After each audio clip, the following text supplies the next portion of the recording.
Yaurana, bienvenue dans votre journal sur TNTV. Voici les titres de ce soir. Attaque de chiens à répétition. Faut-il agir d'urgence? Une touriste agressée par 3 chiens à Moorea raconte son traumatisme. Les professionnels de santé de l'hôpital tirent la sonnette d'alarme.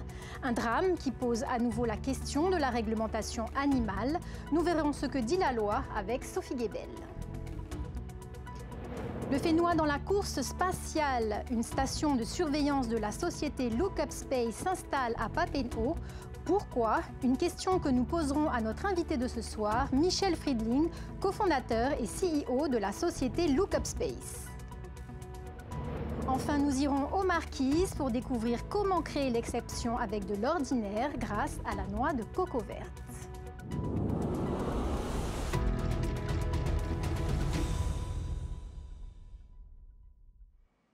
Mais tout d'abord, ce drame survenu dimanche dernier sur l'île Sœur. Une touriste a été une nouvelle fois victime d'une attaque de chien. Isabelle, sévèrement blessée, n'a pas souhaité être filmée. Un incident loin d'être isolé. À Moorea, l'hôpital tire la sonnette d'alarme. Naya Bennett. Une excursion snorkeling avec déjeuner inclus, c'est le programme réjouissant qui attendait une touriste métropolitaine d'une cinquantaine d'années dimanche 21 septembre. Accompagnée de son mari et d'amis, elle profite du lagon peu profond à proximité d'un des motus de Tiahura. Un site très fréquenté, notamment le week-end. Tout à coup, c'est le drame. Je marche dans l'eau tranquillement, à 5-6 mètres du bord à peu près, jusqu'au moment où j'ai 3 chiens qui me sortent en furie du moto et qui se jettent sur moi. J'ai été choquée parce que j'ai même pas eu le temps de me rendre compte qu'ils étaient déjà arrivés sur moi, quoi. J'ai beaucoup de cicatrices, donc je sais pas comment je vais dans le temps, je vais le vivre. Mais pour l'instant, j'ai pas craqué. Je pense que quand je vais retourner en France, je vais certainement craquer et je vais certainement me faire accompagner psychologiquement et même esthétiquement. Ça a été compliqué, sans beaucoup de plaies, une centaine de plaies. 3 plaies profondes, dont une qui devait être prise en charge au Taoné. Au moins une centaine de sutures, alors pas de grosses sutures, mais en tout cas, voilà, des sutures sur toutes les jambes et les bras. Le mois dernier déjà, une touriste polonaise s'était fait attaquer par une meute de chiens à Témin. En tentant de s'enfuir par la mer, elle est surprise par la force du courant et meurt noyée. Pour le personnel de santé de l'hôpital d'Afarieitu, le constat est terrible. Les attaques de chiens sont très fréquentes. C'est quotidien, hein, ce sont des faits. Dans notre établissement, on accueille en moyenne tous les 2-3 jours des morsures de chiens sur des locaux, donc des enfants et des adultes. Voilà. Donc il y a des morts par rapport à ça, qui sont pour l'instant des touristes. Hein. Et beaucoup d'accidents aussi. Et beaucoup d'accidents de la route, de chiens qui sont sur la route. Dans de nombreux cas, ce sont les chiens errants qui sont en cause. Pas cette fois. Ce dimanche 21 septembre, ce sont bien des chiens domestiques qui ont attaqué juste devant la propriété où ils vivent. Le chien, quand tu le laisses dans sa propriété, il est déjà agressif. Il défend sa propriété, la propriété de son maître. Mais il est dans son travail. Parce que ça fait plaisir à son maître, au propriétaire du chien. Et c'est ce qu'il a fait, moi je pense.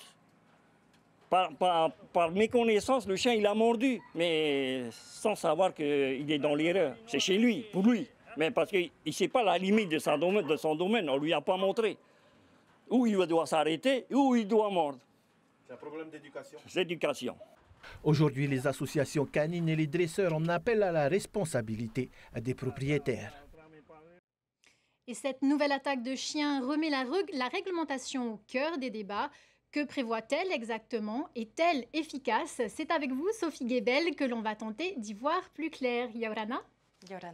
Alors, quelles sont tout d'abord les causes les plus fréquentes des attaques de chiens en Polynésie?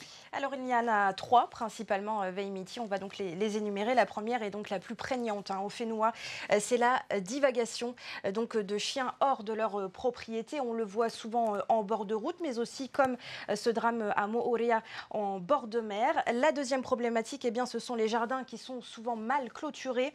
Et enfin la dernière, eh bien, on l'a dit dans le reportage, c'est le manque d'éducation des propriétaires envers leurs chiens.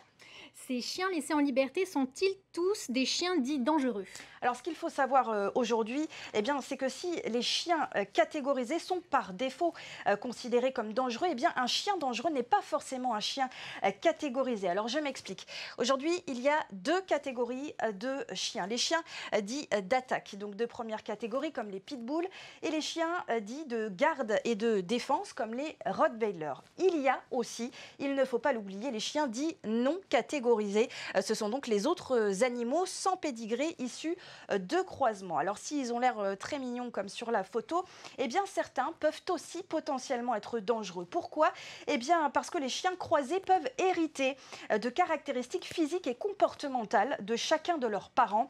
Par exemple, si je prends donc un croisé pitbull et labrador, on ne saura pas comment il se comportera à l'âge adulte. C'est pourquoi un chien non catégorisé peut tout aussi être susceptible d'être dangereux qu'un chien catégorisé.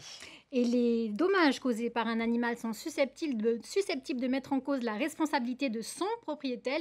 Que risque-t-il exactement? Oui, car il faut le dire, hein, les propriétaires sont responsables de leurs animaux, je le répète, si l'attaque provoque un homicide, malheureusement donc le décès d'une personne. Le propriétaire encourt 5 ans de prison et environ 9 millions de francs d'amende. Si la victime de cette attaque a plus de 3 mois d'interruption temporaire de travail, le propriétaire encourt 3 ans de prison et plus de 5 millions de francs d'amende. Et enfin, si la victime a une interruption temporaire de travail de moins de 3 mois, eh bien, le propriétaire encourt 2 ans de prison et environ 3,6 millions de francs d'amende. Et il faut le dire aussi, le juge peut, dans certains cas, ordonner l'euthanasie de l'animal. Le juge, mais aussi le maire et ses pouvoirs de police, Sophie. Oui, il faut aussi le dire, le maire a des obligations. Donc, à l'endroit où s'est déroulée l'attaque, le maire de cette commune, en cas de morsure de chien, doit tout d'abord s'assurer du degré de dangerosité de l'animal et aussi de savoir si le propriétaire a bien respecté ses obligations, comme celle de la surveillance de son animal de compagnie ou encore d'un lieu bien clôturé pour l'animal. Le maire peut aussi prendre concernant le chien, excusez-moi, le maire peut aussi décider de le placer en fourrière, une décision difficile à respecter dans les îles éloignées puisque dans certaines îles, les communes ne sont pas pourvues de fourrière. Le maire peut aussi exiger aux propriétaires de suivre une formation, mais là encore problème, il n'y a plus de formateurs agréés sur le territoire selon le SICFA, le syndicat intercommunal pour la gestion de la fourrière animale. Enfin, Veimiti, je finirai par dire que si le pays n'est pas compétent en matière de sécurité et d'ordre public, eh bien un projet de loi relatif au bien-être animal sera prochainement soumis à l'Assemblée et il pourrait permettre de minorer le risque induit par les attaques de chiens. Merci Sophie pour cet éclairage. À noter, un colloque sur la condition des animaux domestiques débute demain à l'Université de Polynésie pour 2 jours. Un radar en Polynésie pour surveiller le trafic spatial. La start-up Lookup Space prévoit d'installer d'ici 2026 une station de surveillance à Papeete. Objectif, cartographier l'espace et anticiper les collisions entre satellites et débris. Les précisions avec Esther Cuneo. Un nouveau regard vers les étoiles. La start-up toulousaine Lookup Space, fondée en 2022, déploie un réseau mondial de radars pour surveiller le trafic spatial. 8 stations sont prévues d'ici 2030, en métropole, en Guyane, à La Réunion, à Saint-Pierre-et-Miquelon et en Polynésie française. À Tahiti, l'installation est attendue à l'horizon 2026, sur le site de l'OPT à Papeete, où se trouve déjà une station Galileo. Un emplacement stratégique, loin de la pollution lumineuse des grandes métropoles, Tahiti offre une visibilité optimale sur les orbites basses, situées entre 400 et 1200 km d'altitude. Des installations comme celle-là, il n'y en aura pas beaucoup dans le monde, et l'une d'elles sera ici, chez nous. Et elle permettra finalement à des compagnies comme Starlink, Telsat ou OneWeb de pouvoir anticiper les collisions possibles entre leurs satellites, mais aussi avec les objets célestes. Il s'agit de surveiller les quelques 10 000 satellites actifs déjà en orbite, dont plus de la moitié pour la constellation Starlink de SpaceX. Et ce n'est pas tout. L'entreprise d'Elon Musk ambitionne à elle seule d'en déployer 42 000. Avec cette structure, la Polynésie participera à un réseau souverain de surveillance spatiale. Une manière pour la France de réduire sa dépendance aux données américaines et de peser dans la gestion de l'autoroute de l'espace. Des responsables de Look Up Space sont aujourd'hui en Polynésie pour avancer sur le déploiement de ce projet stratégique. Et pour en parler plus en détail, nous recevons Michel Friedling, cofondateur et CEO de Look Up Space. Bonsoir. Bonsoir. Votre entreprise a pour objectif de surveiller l'espace. Pourquoi avoir choisi la Polynésie pour l'implantation de cette station ? Alors pour surveiller l'espace et pour surveiller en fait tous les objets qui sont en orbite autour de la Terre, il faut avoir des capteurs déployés tout autour du globe, idéalement situés en latitude et en longitude. Et il se trouve qu'aujourd'hui, la zone Pacifique est une zone où il y a très peu de capteurs. Il n'y a quasiment pas de capteurs aujourd'hui. Et donc c'est une priorité pour nous d'installer un capteur ici, et pour l'Union européenne aussi d'ailleurs, parce qu'elle cofinance le déploiement de ce capteur. Donc vraiment la Polynésie est un endroit stratégique pour nous. 2 radars à Papeete. Pourquoi ? Alors 2 radars parce que avec 2 radars, on va pouvoir faire 2 mesures successives sur un même objet, ce qui va nous permettre de déterminer beaucoup plus rapidement l'orbite de cet objet. Parce que nous, ce qu'on veut faire, c'est de cartographier tous les objets en temps réel, et donc de savoir exactement où ils sont, quels sont les risques de collision qu'ils vont avoir avec d'autres objets, et d'éviter ces collisions. Alors on l'a vu dans le reportage, on reste sur des territoires français. Est-ce que c'est important pour des questions de souveraineté ? Oui, tout à fait. Alors nous, on a choisi de nous implanter et de déployer ces capteurs dans des territoires d'outre-mer, donc des territoires français. Donc la Polynésie est le 2e endroit où on se déploie, puisque le premier endroit où on s'est déployé, c'est en métropole, et ça a été notre démonstrateur. On est en train de valider la technologie. Et ensuite, on va se déployer à Saint-Pierre-et-Miquelon, et ensuite à La Réunion, en Guyane française et également en Nouvelle-Calédonie.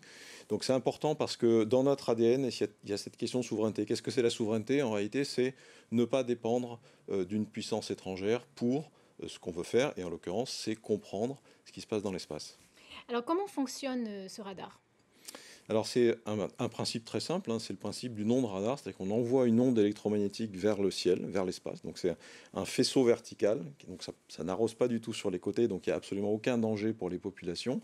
Donc on envoie une onde vers l'espace, elle va rencontrer un objet, il va y avoir une onde qui va revenir vers le radar, qu'on va capter, et à partir de là, on va extraire des paramètres comme la distance, la vitesse radiale de l'objet, et on va pouvoir construire sa trajectoire à partir de plusieurs mesures successives. Alors l'idée est de cartographier l'espace pour éviter les collisions entre satellites et vous disiez les objets, ça peut être aussi des débris. Combien de débris circulent au-dessus de nos têtes actuellement ? Alors le problème, c'est qu'on ne le sait pas exactement, puisque précisément on manque de capteurs pour les détecter tous, les cartographier. On pense, l'Agence spatiale européenne estime qu'il y a 40 000 objets de plus de 10 cm dans l'espace, qui ne sont pas des satellites actifs, et plus d'1 million d'objets de 1 cm et plus. Alors vous allez me dire qu'un centimètre, c'est très petit. C'est très petit, mais ça a l'énergie d'un bus lancé à 90 km/h parce que ça vole à 28 000 km/h. Donc ça fait beaucoup d'énergie, donc il faut absolument éviter les collisions, même avec ces petits objets. Alors, est-ce qu'il faut vraiment s'inquiéter de ces débris, des collisions que ça crée ? Il faut vraiment s'en inquiéter parce qu'aujourd'hui, il faut le dire, je pense qu'il faut le rappeler à nos téléspectateurs, c'est que les services qu'offre l'espace sont dans notre vie quotidienne aujourd'hui. C'est pour l'économie, c'est pour l'agriculture, c'est pour la maîtrise des flux illicites, de la pêche illicite, pour la météo, pour la connectivité. Et ça va être de plus en plus le cas. Donc on a absolument besoin pour notre génération et les générations futures, comme d'ailleurs on s'occupe de dépolluer les océans, de mieux comprendre l'espace qui est autour de la Terre et d'être en mesure de continuer à utiliser pour l'avenir les services qu'offre l'espace. Alors vous parliez d'avenir, c'est une nouvelle technologie qui arrive ici au Fénois. Quel est l'avantage pour les Polynésiens ? Alors, nous, d'abord, c'est beaucoup d'investissement ici qui est mis dans l'économie locale, puisqu'on va travailler avec TNT, qui est l'opérateur ici de Polynésie pour les télécoms, qui opère déjà sur son site de Papeete des infrastructures pour l'Agence spatiale européenne, Galileo, ou pour des opérateurs privés comme OneWeb. Donc nous, on va venir ici s'installer à Papeete. Donc c'est d'abord beaucoup d'argent qui est investi dans l'économie locale. Ensuite, c'est des emplois, puisqu'on a déjà aujourd'hui une filiale ici avec un salarié, mais il y en aura d'autres qui vont venir au fur et à mesure qu'on va grossir notre activité. Et c'est aussi faire rentrer la Polynésie quelque part dans l'aventure spatiale, puisque la Polynésie va devenir un sentinelle de l'espace quelque part ici, depuis le site de Papeete. Alors on va parler du calendrier. Le site de Papeete est-il déjà sécurisé ? Alors, on a aujourd'hui un accord de principe avec TNT. On a depuis plusieurs mois, plus d'1 an en fait, discuter avec toutes les parties prenantes, privées mais aussi publiques, hein, le gouvernement du pays, la République française, pour sécuriser ce site. Donc, et je suis ici cette semaine pour finaliser les derniers détails du contrat qui va nous lier avec TNT et qui va nous lier pour 25 ou 30 ans. Donc il ne s'agit pas seulement de déployer un radar et ensuite de partir. Ça va être aussi de l'argent qui va être investi chaque année dans le fonctionnement, l'entretien, la maintenance de ces installations. À qui sont destinées les données qui seront collectées? Donc on pense à des agences spatiales, des opérateurs de satellites. À qui s'adressent-elles? Oui, alors nous, on va vendre pour faire simple, deux types de produits. D'abord, ce qu'on appelle les données. Ce sont des mesures en fait, qu'on va faire sur les satellites ou sur les objets qui sont en orbite. Et ça intéresse tout particulièrement les gouvernements français bien évidemment, mais aussi d'autres pays qui sont intéressés pour eux-mêmes établir leur cartographie. Mais aussi des agences spatiales ou des institutions comme l'Union européenne. Donc ça, on peut vendre ces données. Ensuite, on peut vendre des services qu'on va élaborer à partir du traitement de ces données. C'est-à-dire qu'on non seulement on a ces radars, mais on a aussi développé toute une plateforme digitale qui va traiter ces centaines de millions de données, de mesures, pour délivrer des services à des opérateurs privés qui opèrent des satellites dans l'espace. Merci Michel Friedling d'avoir partagé avec nous tous les enjeux de ce projet. Je rappelle que vous êtes cofondateur de l'entreprise Lookup Space et également CEO. Merci à vous. Passons du ciel à la terre et surtout à nos assiettes. Un esprit sain dans un corps sain, c'est l'idée derrière les ateliers Cooking Class de la Chambre de l'Agriculture. Pour lutter contre l'obésité, les élèves de primaire redécouvrent les mets du Fénois, à commencer par le ahima traditionnel. Nicolas Pérez et Mereteato. Vitrine du secteur primaire, la foire agricole est aussi une plateforme d'apprentissage. Identifier et transformer les mets polynésiens est un impératif pour éduquer les plus jeunes à s'alimenter sainement et devenir des citoyens engagés. C'est la banane, ça, c'est de la patate, ça, c'est de l'ananas, ça, c'est... Si on perdure ces apprentissages, il n'y a rien de tel pour pouvoir donner l'occasion à certains enfants d'évoluer. Il y en a qui ne parlent pas beaucoup en classe, qui n'arrivent pas peut-être à bien calculer, mais dans les ateliers manuels, ils deviennent des entrepreneurs plus tard. Et c'est le but, c'est l'entrepreneuriat qu'on veut développer. Du hippo au lait de coco, en passant par le poulet fafa et l'incontournable poisson cru, ces ateliers sont des espaces d'échange intergénérationnels. Le frauauto, c'est ça, hein? Voilà. Je ne sais pas comment il faut préparer. C'est même les petits élèves qui vous apprennent à faire les recettes alors du coup. Ah oui. Non, comme elle est de manquement, elle sait comment il faut faire le frauauto. Et pour combler cette lacune, Tihura n'hésite pas à partager son savoir avec son aîné. Il faut de la farine bleue et de l'eau. Après, tu fais une pâte. Si c'est trop collant, il faut un peu rajouter de la farine pour que c'est pas un peu trop de couvert de farine. Après, il faut juste attendre un peu et après, tu peux mettre à la cuisson. Pour les parents accompagnateurs de cette classe de CM2 de l'école Manotahi, cette expérience doit aussi se poursuivre dans les foyers. On s'occupe des tomates, ok? Puis après, on va faire le reste du poisson cru. Une fois que les tomates ce sera fini, on va passer à autre chose. C'est compris? Super. Avec mon houmou, avec mes poulets, je fais l'élevage intensif, mais à la maison. Histoire de gaspiller le moins d'argent possible et surtout transmettre ça à mes enfants, tu vois. Elle a 7 ans, elle s'est déjà fait son euro à la maison. C'est peut-être pas le cas de tout le monde dans cette école, tu vois. Donc c'est important et je participe activement à la sauvegarde de ces pratiques-là, quoi. Au total, plus d'une centaine d'élèves de primaire participeront à ce type d'atelier durant la foire agricole. De quoi cultiver de nombreuses ambitions. Ce matin, FAA, premier symposium des vanilles des Outre-mer. Pendant 3 jours, experts et producteurs échangent pour mieux produire et valoriser la vanille issue des collectivités françaises. Mercredi, ils se retrouveront à la foire agricole. Continuons avec les jeunes de la presqu'île. À Taravot, des collégiens se sont mis dans la peau de guides touristiques. Ils ont célébré la journée mondiale du tourisme en immersion dans les jardins de Veipahi. C'était il y a quelques jours. Une belle leçon de terrain signée Davidson Bennett. On continue. On peut vous guider à d'autres ateliers par là-bas si vous voulez bien. Ouais. Ouais, allez. Oui, puisqu'on va commencer avec vous, on continue avec vous. Reste là. Prise en charge par les élèves de 3e tourisme éco-culturel et sportif du collège de Taravao, les touristes découvrent plusieurs ateliers autour de la culture et de l'environnement polynésien. Première expérience grandeur nature pour ces adolescents. Ça se passe très bien, même en anglais ça va. Ils sont très compréhensifs qu'on ne sache pas très bien parler anglais. Et après avec les Français, ça se passe super bien. Fabrication de couronnes en IO, initiation à la danse tahitienne, les visiteurs se prêtent au jeu conquis par le dynamisme des jeunes. Très bonne initiative parce que du coup les filles vous prenez confiance en vous, vous partagez ce que vous savez faire et c'est top. Pour nous touristes comme ça, on apprend plein de choses. Et pas que dans les guides, en partageant avec les gens. Donc, bravo.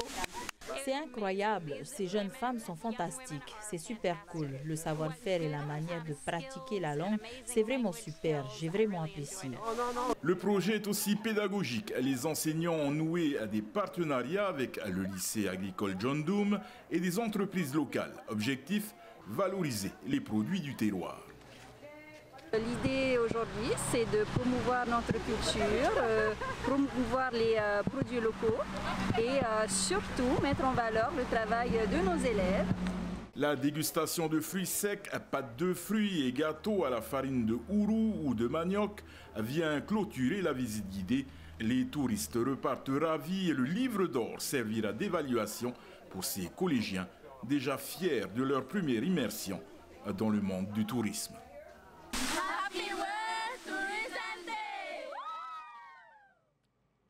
Pour finir ce journal, direction les îles Marquises. Un artisan de Taipei utilise une matière inédite, la noix de coco verte, un fruit qui devient objet d'art ou d'utilisation courante avec les symboles de l'archipel. Un savoir-faire unique à découvrir avec Matai Horei sur les commentaires de Laure Philibert. Le geste est sûr et les motifs identifiables au premier coup d'œil. Les créations d'Edmond, habitant de Taipei, ont commencé à prendre vie il y a 6 ans. Autodidacte, il a toujours baigné dans l'artisanat, mais au lieu de travailler le bois, l'os ou la pierre, il a choisi un médium moins courant. Ouais, j'ai distingué un peu des autres. Faire une spécialité sur les cocos. Voilà, faire que ça. Que le coco. Moi, ce que je choisis, c'est le vert. Parce que le coco vert, c'est tendre, c'est un peu plus tendre à travailler. Je ne suis pas parti à l'école de sculpture. C'est venu comme ça, mais on va dire c'est une passion. Quoi. Parce que je fais, moi, c'est surtout les paniers et les récipients pour laisser le mât. Les créations prisées par les touristes reprennent les motifs et couleurs phares de la terre des hommes. Le processus comprend plusieurs étapes. Pour un coco, ça prend au moins une semaine. Il faut déjà choisir le coco et le polir, le sécher d'abord, après polir, le peindre et déjà commencer à sculpter. Ça prend du temps quand même. Moi, ce que je fais, c'est surtout l'étiquette parce que c'est l'emblème des marquises, c'est sur le drapeau marquisien, quoi. Et je fais aussi tout ce qui est motif, tout ce qui est étoua et matahuata. Tous les motifs qu'on connaît, les motifs marquisiens, quoi. Polyvalent et curieux, Edmond incite les jeunes marquisiens à s'intéresser au métier du secteur primaire et de l'artisanat, des savoirs qu'il espère perpétuer.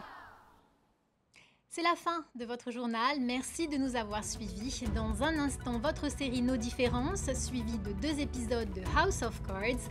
Enfin, Enquête exclusive vous emmène à Daytona Beach, la ville la plus folle d'Amérique. On se retrouve demain, même heure, pour un nouveau rendez-vous avec l'actualité. Très belle soirée sur TNTV.